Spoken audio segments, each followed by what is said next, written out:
This is my second video.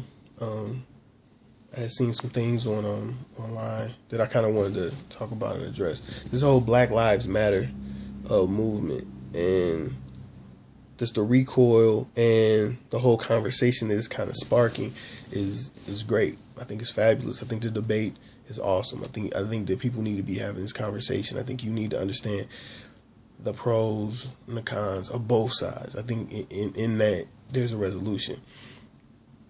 But I think that you need to understand that,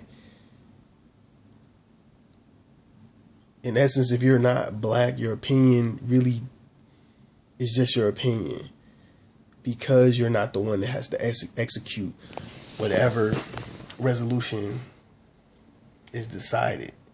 Like, I'm starting to hear, well, I've been hearing that people say that, yeah, man, Black Lives Matter, then you guys should stop killing each other. I think that we're aware of the black on black crime. People tend to kill people and commit crimes against people they live around. White people get killed by white people. Chinese, and all of the above. That type of crime goes hand in hand. I think that the point that people are missing is that more crime happens in black neighborhoods because there are less resources. There are less resources because there aren't as many. I mean, the list can go on and on. Education problems, poverty, lack of jobs. I think the whole basis is lack of financial stability within black neighborhoods. There's a difference between a neighborhood and a community. A community, people work there, they spend their money there. Typically, people live in black communities, they work elsewhere, they go elsewhere to shop, and they don't spend money. I think that fact is lost on the majority because you don't live in neighborhoods. You live in communities. So there's a big difference. So the belief and understanding that you would have to travel across town in order to go shopping and get some gym shoes because there's no mall in your area. And while you're at the mall, you might as well go grocery shopping by traveling, 30 minutes out your way, 15, 20 minutes out your way. It doesn't seem like a big difference, but it's huge in terms of community standing and financial ability within your community. Typically, you spend money with people who are going to spend money with you.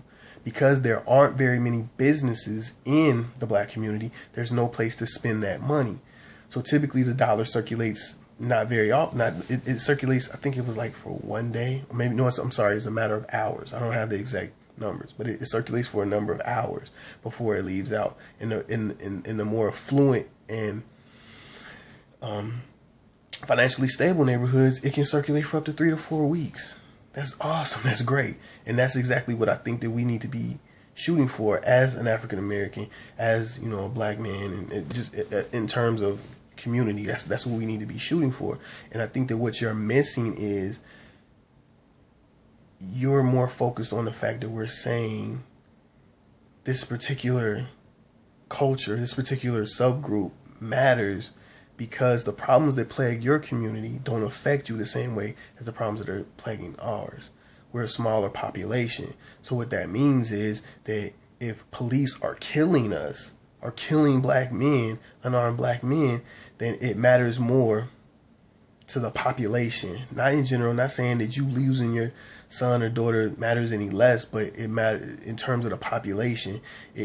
We're kind of burning the candles on both ends. The candles being burned on both ends because you got poverty, crime, institution over here, and then you got a whole health and a whole list of other problems burning on the other end. So the fact that an institution is supposed to be here to protect us is actually working against us is cause for outrage.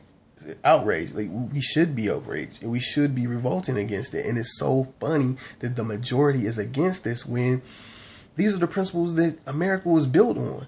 You don't like something, you stand up, you say something about it, you change it. We don't want to be taxed by the British. Guess what? The American Revolution.